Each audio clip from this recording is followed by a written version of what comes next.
So I want to just start off the paper on Brexit and defence. What's in it for the defence industry? How do we feel about it?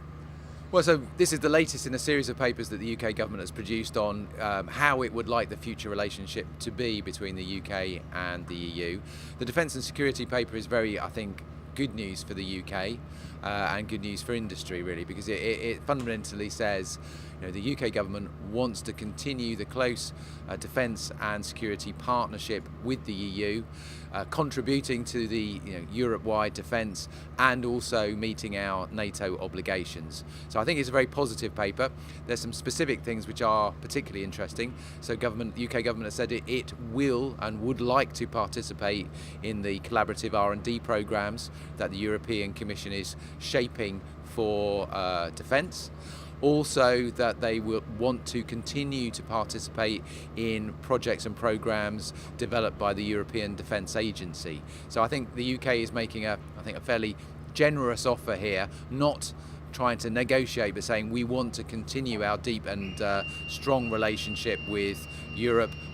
Defence and security is important to us all, and this, to a certain extent, should be above the politics. So we know the UK is very keen, but what's the feeling you get from your members who are already part of European organisations and groups? How do the Europeans feel about it? Well, I think from an industry point of view, I think we all have a common agenda, which is about trying to ensure that the new relationship that the UK and the EU agree is as close to the current one as we can get. I think there's a genuine sense that the issues are the same, whether that's talking about research and development, whether it's about frictionless borders, whether it's about access to skills. I think from an industrial point of view, we're all feeling the same. The challenge really is around the politics. The focus for us at the moment is to try and get the UK government and the EU negotiators to agree early that there should be a transition period so that we can provide industry wherever they are in Europe with the confidence that they will know what the new arrangements are going to be and have the time to adapt their businesses to meet those new conditions.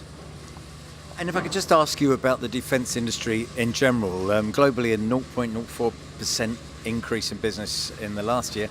How do we see the business going? Is defence still a good business to be in?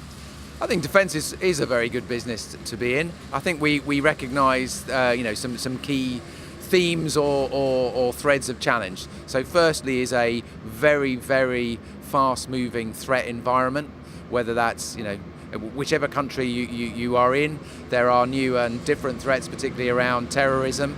I think also there's a sense that the economic or the financial pressures are not going away.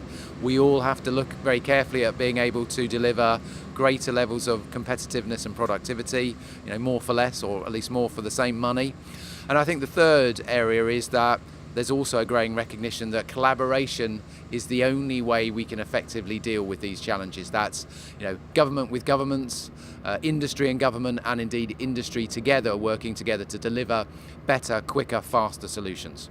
Paul Everitt, thank you very much.